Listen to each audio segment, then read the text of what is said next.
Hey guys, Mo Trapper. I wanted to go over what I have in my skinning box. So this is just a plastic toolbox I got at Walmart, and this is what I have, all the stuff that I need to skin in whenever I'm out on the line. You guys know I use that hitch-mounted skinning machine.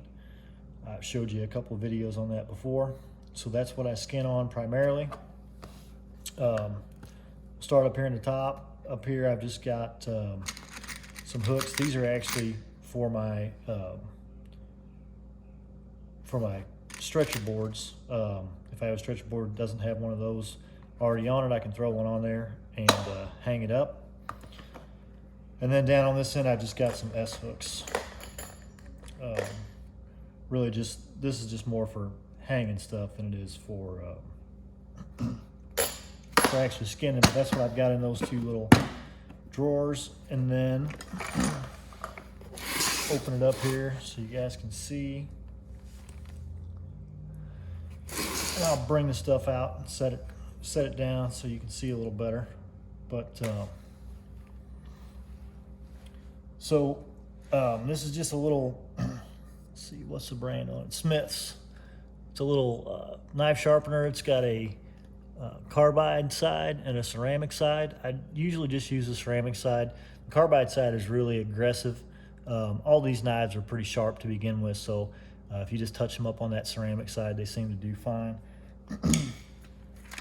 This is a new one.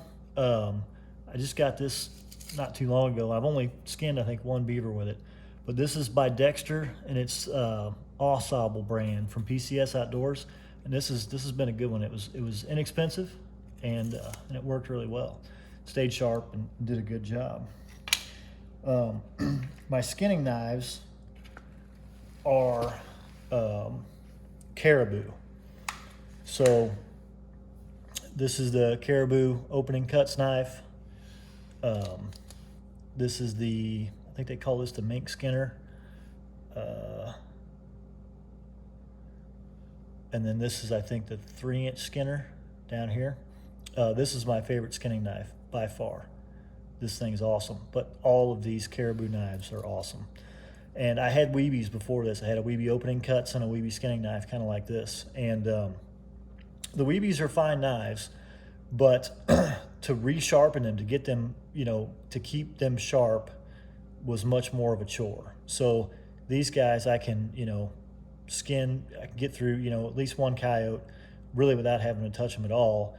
And then I drag them through that carbide side of this little sharpener a couple of times, 3-4 times, and they're ready to go for the next critter. I mean, so that's really the difference to me, is not necessarily, the handle, because the handles are very similar.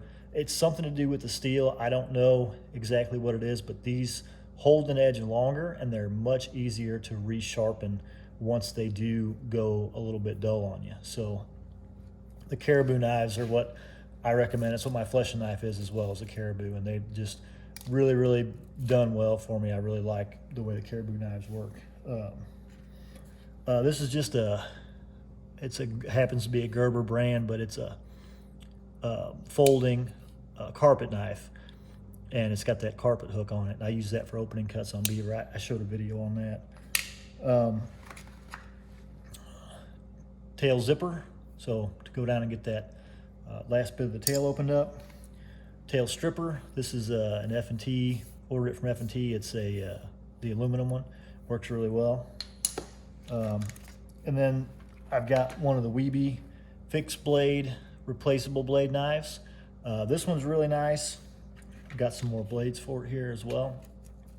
This one is really nice if you don't want to, or don't have, if you forgot your little sharpener or something like that, you can just change blades as many times as you need to get through critters. So that's kind of handy.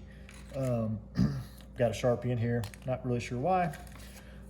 These are batteries for my scale. So that's the top part. Replacement blades for the carpet knife. A pair of pliers, needle nose pliers for this knife.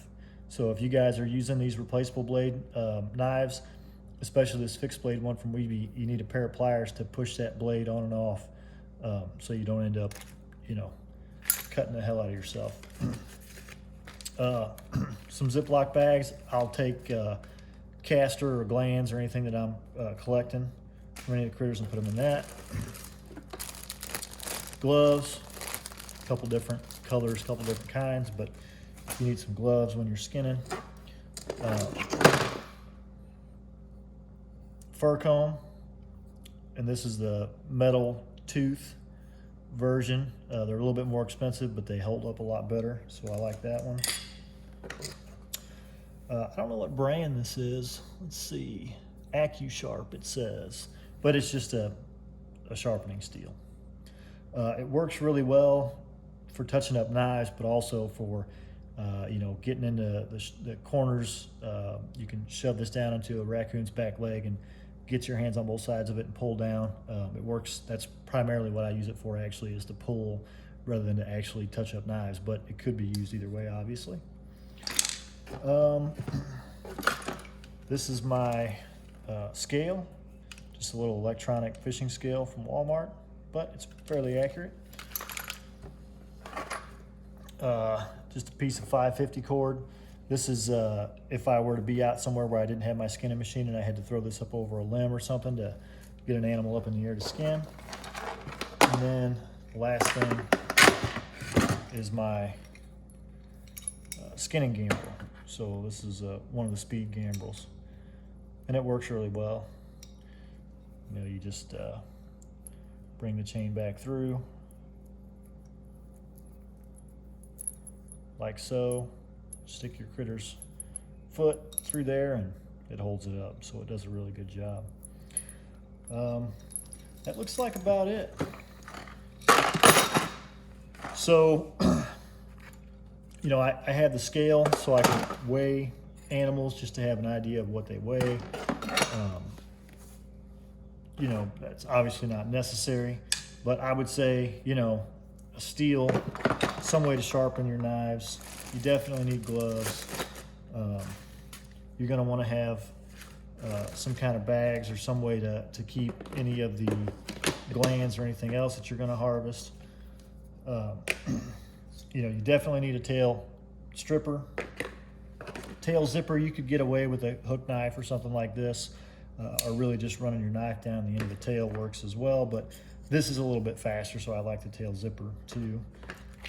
You need replacement blades for any, you know, any kind of knife you have that takes replacement blades. Make sure you have extras. Again, if you're going to use those replacement blade, you know, you need a pair of pliers so you don't end up chopping off a finger in the middle of the field. Be a bad day. And knives, and again, you know, I really like the Caribou. They have been really good about keeping an edge, holding an edge. Very easy to resharpen and just very easy to work with. So that's what's in my skinning box. If you guys have other cool, you know, tips and tricks or things that you think I ought to have in there, let me know. But I think what I've got here will definitely get you through and get your critters skinned. So thanks.